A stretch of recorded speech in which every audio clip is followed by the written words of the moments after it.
오늘 제목은요, 믿음의 모델이 됩시다. 무슨 모델이에요? 예, 믿음의 모델이 됩시다. 이런 제목으로 함께 은혜를 나누려고 그래요. 저는 설교할 때 꼭 설교의 대주제를 함께 복창하거든요. 한번 따라해 보실까요? 믿음의 모범은 섬김으로부터 시작된다. 뭐로부터 시작돼요? 섬김으로부터. 저희 아버지가 장로님이신데요, 지금 이제 원로가 되셨어요. 이영수 목사님, 또 신성정 목사님, 또 최병남 목사님, 이렇게 세 분을 모셨어요. 그런데 어느 날 전화를 했더니 어머님이 그렇게 말씀하시는 거예요. 아버지 어디 가셨어요? 아버지 기도원 들어가셨다. 무슨 일이 있어요? 당회하시다가 좀 마음이 많이 어려우신가 봐. 그래, 뭔 일이 있었는데요? 당회하는데 목사님 많이 화가 나셔가지고 목사님 하시는 프로그램에 이렇게 제동을 거는 그런 장로님하고 함께 동행했다고 화가 나서 아버지에게 심한 소리를 했나 봐. 마음이 많이 힘드셨구나. 밥도 못 드시고 지금 기도원에 들어가서 기도하고 계신다. 금식하시면서 그러시더라고요. 아이고, 마음이 힘들더라고요. 왜냐하면 저도 목회를 하고 있으니까 그 아픔이 얼마나 힘든 아픔인지 알거든요. 그래서 전화를 했어요.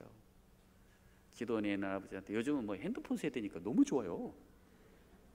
아버지, 기도원 들어가셨다면서요? 그래. 마음이 힘드시다면서요? 그래, 많이 힘들다. 그러시더라고요. 뭘 잘못하셨는데? 글쎄, 내가 뭘 잘못했는지도 모르겠다.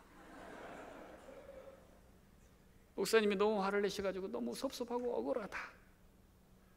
목사님하고 나하고 생일이 하루 차이라서 늘 같이 생일도 생일상도 같이 먹었는데 어떻게 나한테 그럴 수가 있는지 너무 섭섭하다. 이러시더라고요. 뭐 때문에 그랬는데요? 그랬더니 미주알 고주알 다 얘기하시더라고요. 그래서 제가 다 들어보고 많이 힘드시겠네 아버지. 저도 그런 일들이 많이 있는데 아버지, 제가 아버지한테 권면하는 대로 하실 수 있으세요? 그래, 얘기해봐라. 짐 싸가지고 빨리 내려오세요. 내려오셔서 잘잘못을 떠나서 목사님에게, 목사님 식사 한번 하십시다. 제가 참 죄송합니다. 식사 한 끼 대접할게요. 이렇게 건네세요.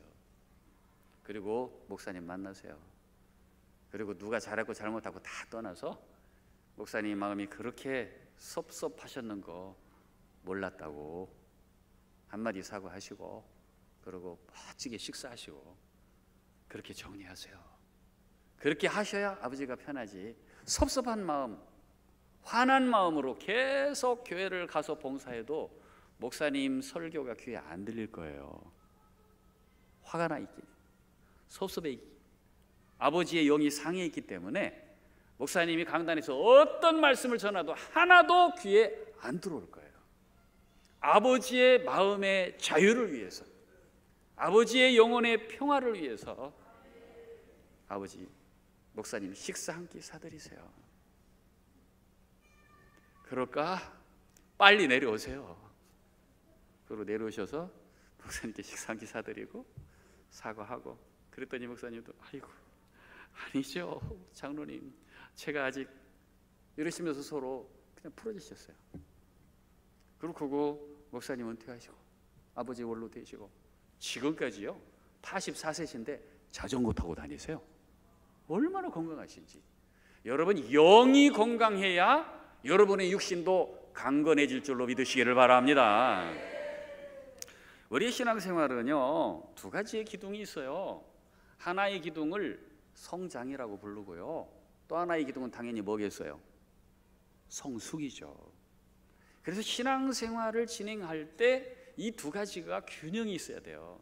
성장이라는 것은 믿음이 커지는 것을 얘기하는 거예요. 성숙이라는 것은요 성품적으로 예수님을 닮아가는 걸 얘기해요. 그래서 이 성장과 성숙이 동시에 진행이 돼야 여러분 신앙생활이 흥겹고 재미나고 행복해요. 이게 어떤 방법으로 이루어지느냐? 성장이라고 하는 기둥은요, 이거는 대사명을 통해서 이루어져요. 너희는 모든 족속으로 제자를 삼아 아버지와 아들과 성령의 이름으로 세례를 주고 내가 너희에게 분부한 모든 것을 어떻게 해라? 가르쳐 지키게 해라. 제자 삼는 거죠. 그러면 성숙은 뭐예요?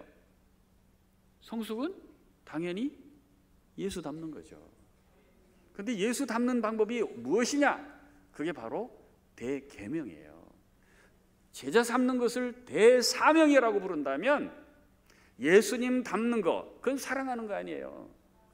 예수님이 무슨 계명이 큽니까? 질문을 받으니까 대답하시기를 마음을 다하고 성품을 다하고 뜻을 다하여 너희 목숨을 다하여 누구를 사랑하라? 하나님을 사랑하라. 그리고 그것처럼 누구를 사랑하라? 이웃을 사랑하라. 하나님을 사랑하고 이웃을 사랑하는 이 대계명을 실천하는 것이 성숙으로 가는 길이요, 그것이 바로 예수 닮는 길이에요. 이 기둥을 잘 기억하고 있으면은요, 여러분 신앙생활에 대단한 유익이 있어요. 성장하기 위해서 대사명을 지키고 대사명의 방법을 따라서 하나님 나라 확장의 기수가 되는 거. 그리고 성숙이라고 하는 길을 걸어가기 위해서 하나님을 사랑하고 이웃을 사랑하며 걸어가다가 예수님의 모습이 되는 거. 할렐루야. 이 두 가지가 균형을 이루어야지요. 이쪽은 잘하는데 인간성은 엉망이야. 이거는 절반적이 절반.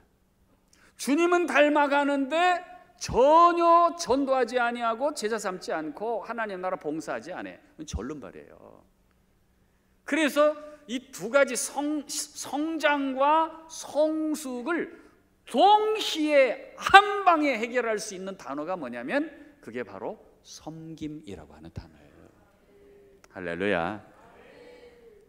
섬김의 방법을 통해서 대사명을 이루고 신앙이 성장하고 봉사하고 하나님 나라가 확장하고. 할렐루야.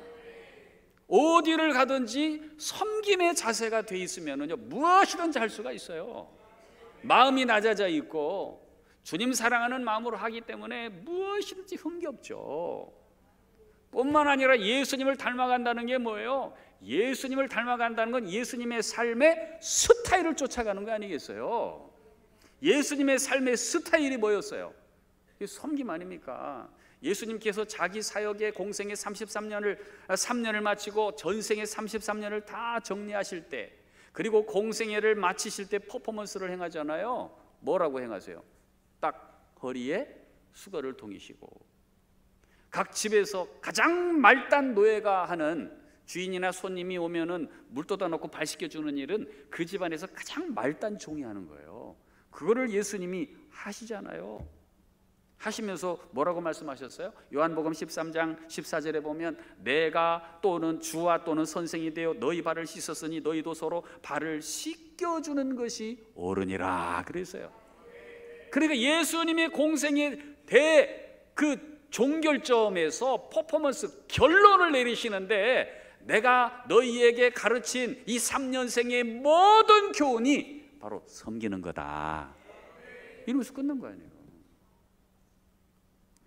그러면서 마태복음 20장 28절에 보니까 당신이 이 땅에서 3년 동안 하는 모든 그 사역의 결정체를 한마디로 정리하시는데요, 인자가 온 것은 섬김을 받으려 함이 아니라 도리어 섬기려 하고 자기 목숨을 많은 사람의 대속물로 주려 함이니라 그러셨어요. 그래서 신앙 성장과 성숙, 이 모든 것은 예수님의 사역을 흉내내고 예수님의 성품을 닮아가고, 이 모든 방법이 뭐에 달려 있다고요? 섬김에 달려 있어요. 오늘 본문 히브리서는요, 이스라엘의 예루살렘 교회가 세워지고 나서 수많은 사람들이 예수를 믿었는데, 그렇게 매일매일 모이고 떡을 나누고 함께 예배하고 함께 삶을 나누고 매일매일 행복하던 이 사람들에게 핍박이 극심하게 찾아왔어요. 교회는 섰고 많이 성장을 했지만은 로마가 나사렛 땅에 대해서 가지고 있는 생각은 저것들을 다 죽여야 돼. 그러고서는 붙들어다가 사자밥 만들고 화형시키고 사지를 찢어 죽이고 기름에 튀겨 죽이고 감옥에 가두고, 또 여자들은 창녀로 팔아버리고 엄청난 일들이 일어났죠. 그러니까 초대교회에 너무나도 어려운 일들이 내우외환으로 있었는데요. 그 중에 하나가 아주 극심한 로마의 핍박이었고요. 또 하나가 유대교의 유대인들이 가만두지를 않아. 유대교는 예수 믿는 사람을 보면은 완전히 축출해버리고 출교해버리고 회당에도 못 들어오게 하고, 그러면 자기의 공동체 속에서 유리시켜버렸어요. 그러니까 살아갈 만한 희망과 용기가 다 사라져버리는 거죠. 거기다가 교회 안에는 거짓 선지자들이 들어와가지고 수많은 사람들이 미혹당해가지고 교회를 떠났어요.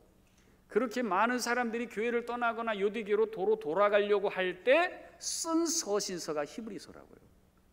그 히브리서 1장이 뭐라고 되어 있어요? 6장 1절이. 한번 6장 1절 한번 읽어볼까요? 뭐라고 되어 있는지? 시작. 그러므로 우리가 그리스도의 뭘 버리라고 그랬어요? 그리스도의 초보를 버리고 그랬어요. 2절에 보면 뭐라고 되어 있냐면 완전한 대로 나아갈지니라 이랬어요. 초보를 버리고 완전한 대로 나아가라. 그러니까 이 중간에 뭐가 있느냐? 신앙생활을 하는데 우리를 걸려 넘어지는 게 있는데 그거를 뛰어넘어라, 그런 얘기예요. 그러면 우리의 신앙생활에 고비가 뭐가 있겠어요?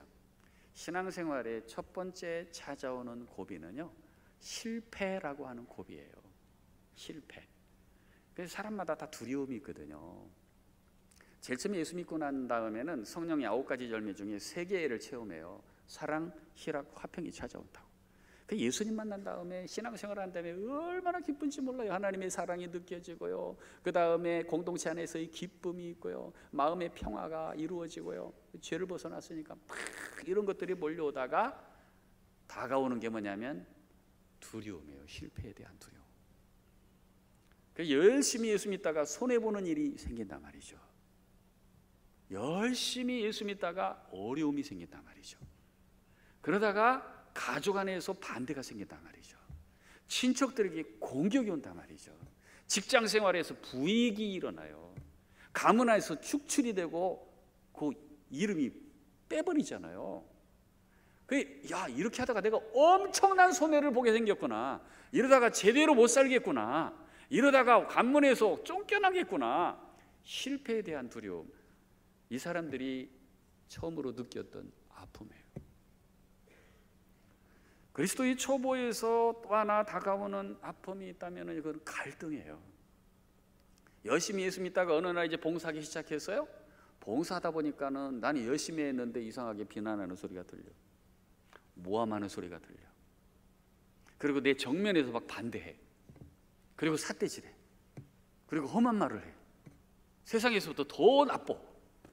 이럴 때에 내 안에서도 마음의 갈등이 일어나고 너와 나 사이에도 아주 깊은 상처와 함께 갈등이 와요. 어떤 교회는요, 이쪽 장로님 딱 당회가 둘로 갈려져 가지고 이쪽 파하고 이쪽하고 싸우는 교회도 있어요. 그만큼 갈등이라고 하는 세계는 사단이 살짝 집어넣어 가지고 아담과 하와가 하나님의 보좌를 탐내려고 갈등하는 것처럼, 그러다가 부부끼리 싸우는 것처럼 신앙생활의 두 번째 걸림돌이 갈등이라고 하는 요소예요. 이게 다 죄성에서 왔거든요. 실패에 대한 두려움, 갈등, 그리고 세 번째 결정적인 거 오는데 이게 뭐예요? 자기의라고 하는 거예요. 내가 얼마나 노력했는데, 내가 몇 년 동안 봉사했는데, 쏟아부은 돈이 얼만데, 내가 얼마나 많은 시간을 거기에 투자했는데, 그 모임을 내가 어떻게 만들어놨는데 나를 괄세해? 이게 자기의거든요. 이게 주인 노릇해요. 그래서 여러분, 한 부서에서 오래 섬기는 것도 중요하지만 한 부서에서 오래 섬기려면 종으로 섬기세요. 주장하는 자세로, 거의 자기가 대장인 것처럼, 자기가 다 이거 만들어 놓은 것처럼. 그게 바로 자기의거든요. 폭삭 망해버려요. 거기에서 그리스도의 도의 초보를 벗어나지 못하고 주저앉아 있는 거죠. 우리 하나님께서는요, 믿음으로 사는 자에게는 은혜를 주십니다. 풍성한 은혜를 주세요. 상상할 수 없는 축복을 주세요. 적어도 하나님 나라를 위해서 섬기는 자들에게는요, 그 섬김 자체가 축복이에요. 왜냐하면 신앙도 성장하고 성품도 성숙해가면서 하나님 나라라고 하는 그 광대한 세계를 체험하게 하시는데요, 그거를 하나님께서 은혜로 주시는 거예요. 그게 바로 9절인데 우리 9절 말씀 한번 읽어볼까요? 뭘 주시는가? 시작. 사랑하는 자들아, 우리가 이같이 말하나 너희에게는 이보다 더 좋은 것, 곧 구원에 속한 것이 있음을 확신. 더 좋은 것이 있는데 무엇에 속한 것이라고 돼 있어요? 구원에 속한 것이라고 돼 있어요. 이 구원에 속한 것이 영생이에요. 이 영생은 한마디로 말하면 생명, 영생은 동의어인데요, 이게 하나님과 나와의 관계를 얘기하는 거예요. 하나님과의 관계가 깨진 그날부터 인생에게는 지옥이 왔어요. 죄가 오고요. 그런데 하나님과의 관계가 다시 복원되는 그 시점에 내 안에 하나님 나라가 온 거예요. 그리고 천국이 이루어진 거예요. 할렐루야. 그러면서 그 세계 속에서 너무너무 엄청난 세계를 하나님께서 주시는데, 제일 마지막 골대에 천국이라고 하는 새하늘과 새 땅을 준비해 놓으시고, 그 새하늘과 새 땅을 지금부터 누리면서 저까지 갈 수 있도록 나를 견인해 가시는 거예요. 할렐루야. 그 길까지 걸어갈 때에 하나님께서 이 구원의 길에 정말 좋은 것을 주는데 네 가지가 있어요. 그 중에 한 가지가 창조신앙이라고 하는 거예요. 무슨 신앙이라고요? 창조신앙. 그러니까 하나님 나라를 들어와서 섬기다 보면, 이야, 여러분 정말 잘생겼네요. 여러분 한 사람 한 사람이 어찌 이렇게 멋있게 생겼어요? 사랑의 교회는 인물 보고 들어오나? 정말 예수 믿고 섬기다 보면 한 영혼 한 영혼이 외모로 보이지 않고 소중한 한 생명으로 보여요. 그러면서 온 우주 만물을 하나님 지으셨는데 은하계 하나의 별이 몇 개 있어요? 은하계 하나의 별이 1000억 개가 있어요. 이야, 상상이 돼요? 억을 세더라도 시간이 많이 걸리는데 1000억 개, 셀 수가 없어요. 1000억 개. 은하계 하나에 1000억 개의 별이 있어가지고 물이 지어 있어요. 근데 이 은하계가 몇 개가 있게요? 1000억 개의 별을 소유한 은하계가 또 1000억 개가 있다는 거예요. 너무 엄청나서 상상이 안 되죠? 이걸 누가 지으셨다고요? 하나님이, 광대하신 하나님. 그 하나님을 보다가 우리 꽃잎 하나에도요, 또 나비가 날개짓을 할 때도 그 1초에 이야, 굉장히 많이 움직이더만. 이 꽃술 하나에도 다 하나님이 섬세하게 뭔가 있고요. 앞으로는 여러분의 몸 안에 있는 게놈지도, 여러분의 특성, 어디가 안 좋고 어디가 강하고 이거 다 게놈지도로 지금 5년 뒤에는 보인다잖아요. 세밀한 세계까지 누가 지으셨어요? 하나님 지으셨어요. 그런 눈으로 세계를 바라보니까 모든 것이 하나님의 작품이구나. 그러다가 누구에게로 귀착되냐면 나에게로 귀착돼요. 나는 하나님을 닮았구나. 하나님의 성품을 닮았구나. 하나님의 인격이 내 안에 있구나. 삼위일체 하나님의 그 교통하심이 내 안에도 있구나. 나는 하나님의 작품이구나. 정말로 이 세상에 단 하나의 걸작품이구나. 이 구원에 관한 놀라운 세계가 창조신앙으로 딱 다가와요. 그러다가 이 하나님이 너무 좋아서 하나님 앞에 기도하잖아요. 하나님 아버지라고 부르면서 기도하잖아요.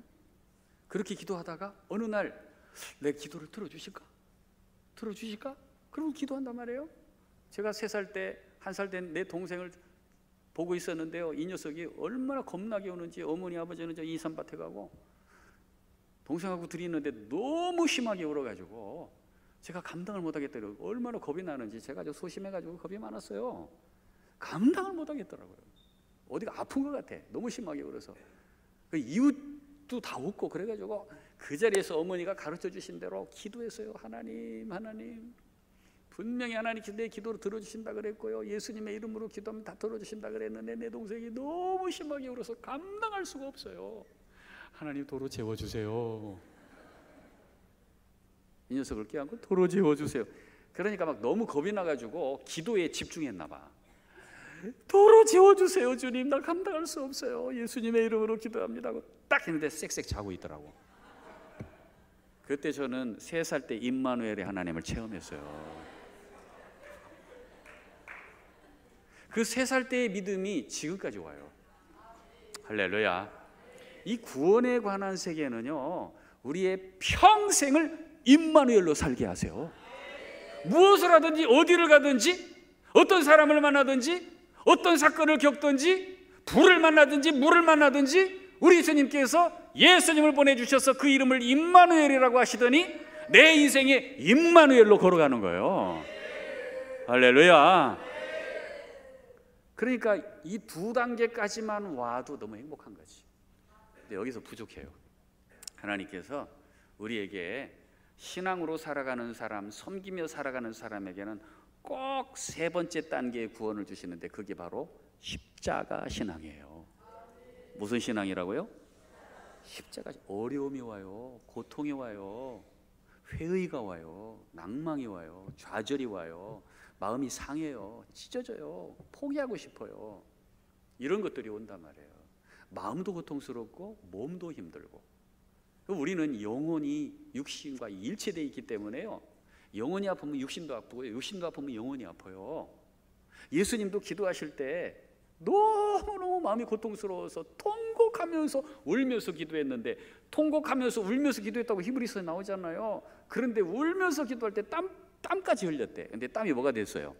핏방울까지 흘렸대요. 이 십자가라고 하는 고통을 뛰어넘기 위해서 큰 애통이 오거든요. 그런데 우리 하나님이 함께 하시면 이 십자가를 뛰어넘게 하세요. 그렇게 힘들었는데, 그렇게 아팠는데, 그렇게 마음이 찢어졌는데 어느 날 보니까 다 지나갔어. 어느 날 보니까 예수님이 부활하셨어. 어느 날 보니까 그때의 기억이 가물가물해. 그때 힘들었던 것이 생각도 안 나. 할렐루야. 질 수 있게 해준다니까요. 질 수 있게. 십자가를 질 수 있게. 이 시험을 우리 고3 친구들 통과할 수 있게. 할렐루야. 하나님이 함께 하시면은요, 이 고통의 순간이 없어져 버려요. 그러니까 스데반이 돌에 맞으면서도 얼굴이 천사와 같이 빛나면서 주님을 바라보면서 고통 없이 죽어가잖아요. 할렐루야. 십자가 신앙을 통과하는 그 사람에게는요, 정말 예수님이 겪었던 그 겟세마네를 통과하는 승리가 있어요. 할렐루야. 근데 여기서 안 그쳐요. 마지막 4번째 단계가 있는데 이게 선물이거든요. 이것도 창조신앙도 믿어지는 거지, 믿고 싶어가지고 노력해서 믿었어요? 아니잖아요. 하늘을 보니까 해와 달 별 모두 하나님 지으셨어. 바다를 보니까 하나님 작품이네. 산을 보니까 하나님 작품이네. 이거 다 하나님 만드셨네. 할렐루야. 이게 믿어지는 거거든. 그래서 선물인 거예요.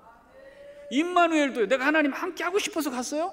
하나님이 나와 함께 하시는 걸 보여주신 거지. 십자가도 내가 통과했어요? 하나님이 통과할 수 있도록 힘을 주시고 용기를 주시고 인내할 수 있도록 해주시니까 통과한 거지.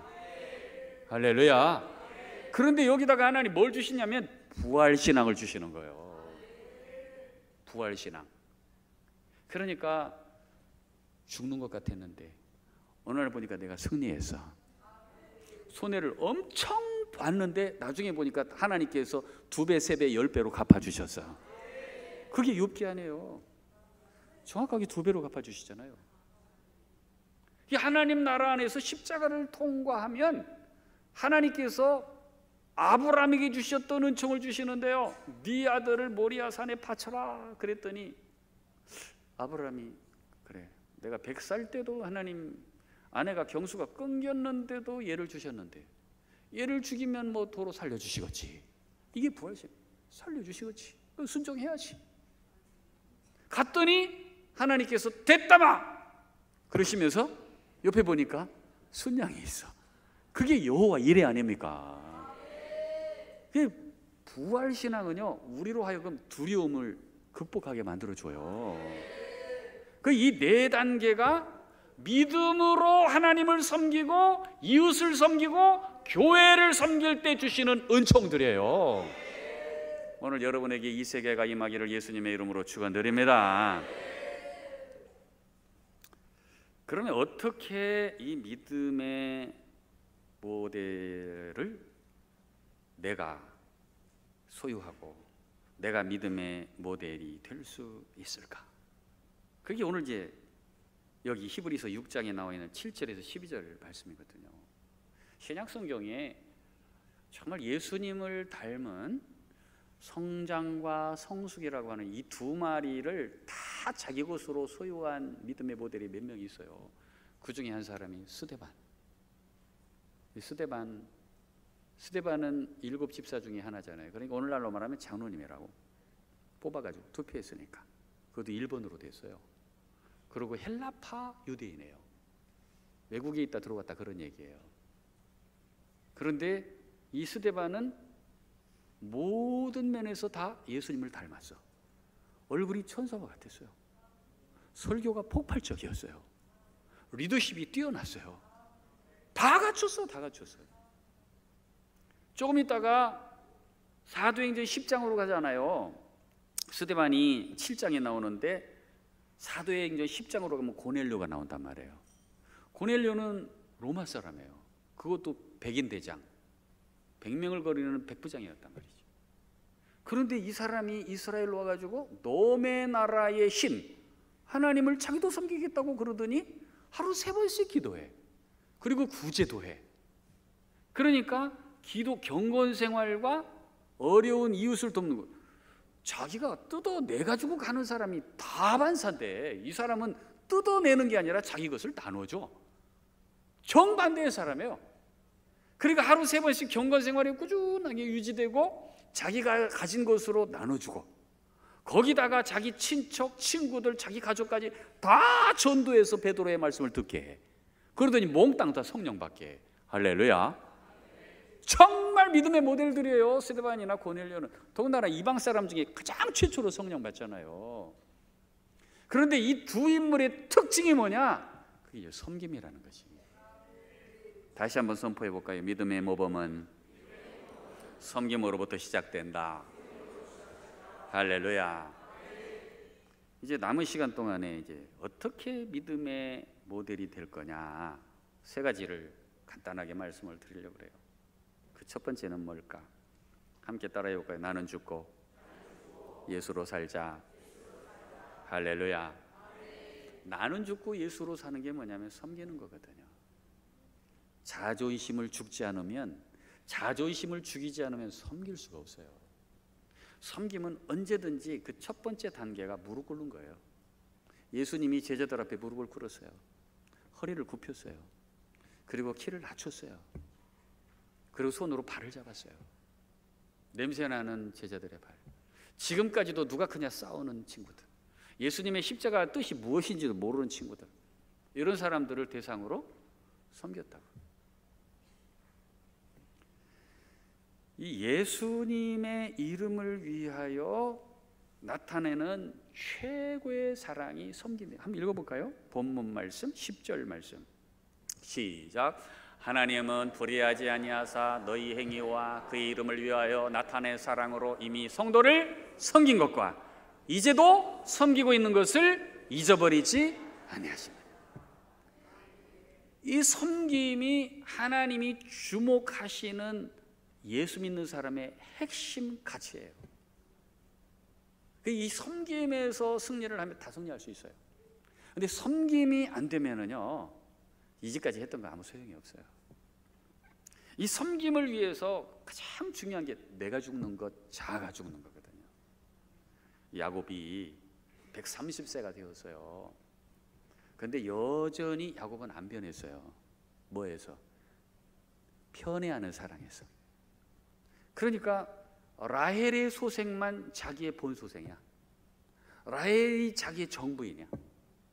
나머지 세 부인은 소용없어요. 비라도 실바도 레아도 소용없어. 오직 라헬만 내 진짜 아내고 라헬의 자녀들만 내 진짜 자식이야. 이게 머릿속에 있었단 말이에요. 그러니까 그냥 요셉에게 자주색 옷 입히고 앞으로 내 후계자는 너야, 다 동네방네 이렇게 하고 다녔잖아요. 그러니까 형님들 10명의 형님들이 얼마나 풀이 났어요. 그러다가 요셉이 죽은 것처럼 해가지고 없어져 버리잖아요. 그 다음에는 누구예요? 요셉이 없었으니까 베냐민이지. 이거 안 없어져요. 흉년이 들고 그랬을 때도 안 없어졌어요. 그래서 갔다가 시므온이 잡히고 이제 다음에 올 때는 너의 동생 그 베냐민이라고 하는 친구도 데리고 와라. 요셉이 총리가 되어서 모른 척하고 이렇게 하잖아요. 그러니까 와가지고 아버지한테 얘기하니까 아버지 시므온이 잡혀 있어요. 그리고 시므온이라는 얘기는 성경에 없어. 그런데 시므온이 아마 제일 좀 악랄했나 봐. 그래서 학자들이 추측하기를 시므온이 잡혔을 거다. 어쨌든 한 아들이 잡혀 있어요. 그 다음에 올 때는 베냐민을 데리고 와야 된대요. 그러니까 안 돼. 베냐민까지 가면 나는 죽는다. 안 놓는 거예요. 안 놓잖아요. 그래서 쫄쫄 굶는 거지. 계속 몇 년 동안 굶으니까 이제는 막 아들들이 뿔이 이만큼 났죠. 너무 힘들어가지고 배고프니까. 그때 누가 나가요? 유다가 딱 나가잖아요. 유다가 딱 나가서 아버지 가야 됩니다. 내 아들을 아버지 볼모로 잡아놓게요. 만약에 베냐민에 문제가 생기면 제가 책임질게요. 이렇게까지 얘기를 하니까 그때서야 야곱이 뭐라 그래요? 그때서야 야곱이 하는 말이 뭐라고 하냐면 이렇게 얘기해요. 내가 아들을 잃으면 잃으리로다. 그러면서 가라고 그래. 베냐민을 내가 포기하겠다. 베냐민이 혹시 가서 죽는다 할지라도 그 녀석이 죽어서 우리 모두가 산다고 한다면 그렇게 해야지. 자기 자아를 내려놔. 그때 나이가 몇이라고요? 130세. 130세가 돼서야 야곱이 철이 들어요. 그때 10명의 형제들이 다 장성했어요. 다 자기 아들 딸들이 있어. 평생 요셉과 베냐민 때문에 편애해야 하는 아버지 사랑 때문에 약이 바짝 올라서 다 갈기갈기 마음에 찢겨져 있어요. 그런데 유다 앞에서, 형제들 앞에서, 아들들 앞에서 야곱이 하는 말이 그래, 베냐민 데리고 가. 너희들도 중요하다. 베냐민을 잃으면 내가 잃어야지. 베냐민을 하나님께서 살려주시기를 원한다. 그렇지만 이루도 할 수 없어. 너희들과 온 가족이 살아야지. 그럴 때에 그 10명의 아들들이 치유가 됐다는 거 아십니까? 평생 아버지 때문에 이 130세의 아버지가 그 나이가 돼가지고 비로소 그래 너희들도 사랑해 그 말이거든요. 너희들도 중요해. 지금은 베냐민보다 너희들이 더 중요해. 이 사인 아니겠어요? 자기를 내려놓고 자기 자아를 죽이면서 온 가족들을 품안는 그 시점이 돼서야 그 아들들 10명은 다 치유가 된 줄로 믿습니다. 어떻게 하면은 믿음의 모델로 후대 앞에 설 수 있을까요? 함께 따라해 보실까요? 예수님께 소망을 품고 근면합시다. 근면한 게 뭐예요? 부지런하는 거거든요. 한번 읽어볼까요? 11절 말씀 시작. 우리가 간절히 원하는 것은 너희 각 사람이 동일한 부지런함을 나타내어 끝까지 소망의 풍성함에 이르러. 교회가 시험에 들면은요 열심히 나오던 사람들이 안 보여요. 성실하게 참여한 사람들이 하나둘 없이 사라진다고. 어려움을 겪으면 그래요. 진짜 베개는 언제 알아보느냐? 어려움이 왔을 때. 그때 자리를 지켜요. 할렐루야. 정말 멋있어요. 그러니까 끝까지 다른 사람이 다 꽁무니 뺄 때, 등을 돌릴 때 여전히 부지런하게 근면하게 자기 자리를 지키는 사람. 시험이 들든지 바람이 불든지 폭풍이 불든지 눈이 오든지 비가 오든지 어떤 어려움이든지 어떤 소문이 교회를 휩쓸고 가든지 여전히 부지런한 사람, 그 사람이 믿음의 모델인 줄로 믿습니다. 저희 교회에 권사님들이 여러 분 계신데요, 제가 목사보다 정말 더 훌륭한 권사님들이 항상 있어요. 이분들은 아침에 보면 하여튼 저보다 먼저 나와요. 늘 우리 교회는 이제 새벽을 5시 반에 예배 드리는데 이분은 벌써 5시 전에 나와 있어. 그래가지고 지하실에 갔다 와요. 지하실에 뭐가 있냐면 이제 한나 기도방이라고 기도실이 쫙 지하실에 있거든요. 지하실이니까 이렇게 습기가 많잖아요. 제습기를 틀어놓는다고. 그러면은요, 이 권사님 한 2분이 번갈아 가면서 그렇게 와가지고 밑에 내려가가지고 꼭 제습기의 불을 딱 치우고, 그리고 새벽기도 올라와요. 그게 1년 사시사철 어김이 없어. 그 모습을 보면 제가 얼마나 경건해지는지. 그게 그냥 메시지더라고. 목사보다 더 일찍 나와요? 밑으로 내려가요? 제습기의 불을 버리고 올라오세요? 토박토박 올라오는 그 걸음이 어찌나 아름다운지, 어찌나 존경스러운지. 누가 보고 계신 거예요? 우리 하나님 보고 계신 거거든요. 그분들은 교회에 소문하고 관계없어. 교회가 들쭉날쭉해도 관계없어. 자기들에게 어떤 일이 있어도 관계없어. 가정에서 무슨 일이 생겨도 관계없어. 언제든지 부지런. 동일하게 그분들은 그래요. 어떤 때는 또 구루토기 기도부라고 저희들도 기도부가 있는데, 이분들은 남이 기도 요청한 내용을 딱 놓고 기도하시는 분이 한 120명 정도 되는데, 이분들이 간혹은 이제 다 로테이션으로 돌아가면서 오잖아요. 그러면은 어느 날 보면은 그 평일을 딱 나와가지고 지하에서 올라와요. 권사님, 집사님, 오늘 또 오셨네요? 기도하고 올라오시는구나. 예. 아이고, 감사합니다. 감사합니다. 요즘은요, 어린아이도 바쁘고요, 할머니도 바쁘고 할아버지도 바쁘고요, 안 바쁜 사람 없어요. 다 바빠. 어김없이 나와가지고 그 기도의 자리를 꼭 지키고 가.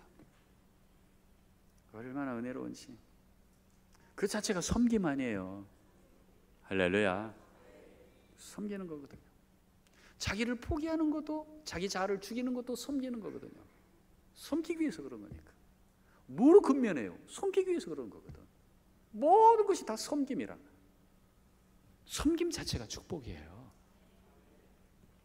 한 가지 더 얘기해 볼까요? 함께 따라해 봅시다. 주께 받을 상급을 바라보면서 인내합시다. 어떻게 하자고요? 인내하는 거예요. 인내하는 거. 오래오래 참는 거죠. 그런데 이 오래오래 참는 것은 반드시 그 밑에 방법이 있어요. 이를 물고 참는 게 아니에요. 손으로 악을 갚으면서 참는 거예요. 할렐루야. 그게 바로 12절 아니에요. 상급을 바라보면서 참는 거거든. 한번 읽어볼까요? 12절 말씀 시작. 게으르지 아니하고 믿음과 오래 참음으로 말미암아 약속들을 기업으로 받는 자들을 본받는 자 되게 하려는 것이니라 그랬어요. 그러니까 오래 참음으로 말미암아 약속들을 기업으로 본받는다 그랬잖아요. 이 약속이 뭐예요? 천국 아니에요. 천국에서 오늘 여러분 찬양했잖아요. 천국에서 우리 주님이 우리를 만나죠. 잘했다, 착하고 충성된 종아. 이 착하다는 것이 아가도스인데요, 이 착하다는 것은 하나님의 성품이거든요. 선하다는 성품이거든. 이 착하다는 것과 충성됐다는 것이 동의어예요. 착한 것이 충성된 거고 충성된 것이 착한 거예요. 할렐루야. 이런 사람에게 하나님께서 천국을 기업으로 주시는데 어떻게 이거를 받아내느냐? 오래 참음으로 그랬어요. 어떻게 오래 참을 수 있느냐? 이 분노를 머금고 억울함을 곱씹으면서 죽어봐라 하면서 이렇게 참는 게 아니에요. 손으로 악을 이기면서. 예수님이 자, 일어나 가자. 나를 잡으러 오는 자들이 저기 온다. 딱 갔어요. 그러니까 대제사장의 하석들이 쫙 오잖아요. 칼 차고 딱 올 때 베드로가 하더니 쫙 내리쳐가지고 말구의 귀가 뚝 떨어지지 않습니까? 그럴 때 예수님이 뭐라 그랬어요? 베드로야, 아소, 이것까지 참아야 돼. 성경에는 이것까지 참으라 이렇게 돼 있어요. 근데 거기에서 끝났으면 별로 감동이 없을 거예요. 근데 예수님 어떻게 하셨어요? 칼로 흥하는 자는 칼로 망해. 그러면서 떨어진 말구의 귀를 딱 들어가지고 어떻게 하셔요? 귀에다가 딱 붙이셔가지고 원상 복구시키시잖아요. 할렐루야. 행동으로 보여주셨어요. 칼로 안 돼. 그거는 망해. 그러면서 딱 해가지고 친절하게 이렇게 하셨겠어요? 봐봐! 이렇게 안 왔다고. 탁 가까이 가가지고 탁 이가 맞아야 되니까 탁 들여다보면서 탁 정밀하게 탁 맞춰주시고 싹 쓰다듬어 주시면서 가오라고 하지 않았겠어요? 아마 그 말고는요 평생 예수님을 잊지 못했을 거예요. 그 따뜻하던 예수님의 눈빛, 손길, 그리고 그 성품, 그 자세 어떻게 잊을 수 있겠어요? 손으로 악을 이겼는데. 할렐루야. 우리 섬긴다는 것은 바로 이와 같이 이 세 가지예요. 자기를 죽일 수 있는 사람이 섬길 수 있어요. 그리고 근면해야 그 섬김이 빛이 나요. 들쭉날쭉하면 소용이 없어요. 그리고 오늘 세 번째, 손으로 악을 이기면서 하늘의 상급을 바라보면서. 천국에서 얻을 상급이 뭐가 있겠어요? 여러분은 어떤 상급이 최고 좋아요? 상급 중에 최고 좋은 상급은요 칭찬이에요. 우리 주님이 잘했다, 착하고 충성된 종아, 너는 10고를 차지해라, 이렇게 하시잖아요. 많은 것으로 맡길게. 맞는 게 중요한 게 아니라 그 칭찬 자체가 축복이에요. 여러분에게 섬김을 통해서 이루는 중이 있기를 바랍니다. 말씀을 맺겠습니다. 그러면 진짜 축복이 뭐냐? 우리 하나님은요 신실하세요. 신실해요. 피스티스 하시다고. 너무 신실하시기 때문에 공짜가 없어요. 우리가 마땅히 해야 될 일들을 당연히 했음에도 불구하고 우리 하나님이 그 한 가지를 잘했어도 그 한 가지 보고 평생 축복하시는 분이 하나님이세요. 그게 어디에 나와 있어요? 우리 7절 한번 읽어볼까요? 7절 시작. 땅이 그 위에 자주 내리는 비를 흡수하여 밭가는 자들이 쓰기에 합당한 채소를 내면 하나님께 뭐를 받고? 이미 6장 7절이 복을 받았어요. 어떤 사람이 복 받은 사람이에요? 저기 보니까 땅이 그 위에 자주 내리는 비를 어떻게 한다고 그랬어요? 흡수한다고 그랬어요. 이 흡수가 축복이에요. 그러니까 좋은 밭을 얘기하는 거 아니겠어요? 마음밭이 좋은 사람에게 은혜가 임할 줄로 믿습니다. 이미 심령 상태가 좋은 것 자체가 축복이에요. 그 자체가 옥토라 말이죠. 거기가 천국이에요. 거기에 우리 주님이 거하세요. 삼위일체 하나님이 거기에서 일하고 계세요. 할렐루야. 그러면서 그 다음에 뭐라고 되어 있어요? 밭가는 자들이 쓰기에 어떠한 채소요? 합당한 채소라고 되어 있어요. 우리 하나님이 그 사람을 사용하고 싶어 하신다는 거예요. 그 사람을 예비했다는 거예요. 네가 아니면 안 된다는 거예요. 네가 그 자리에 가라는 거예요. 내가 너를 쓰고 싶다는 거예요. 할렐루야.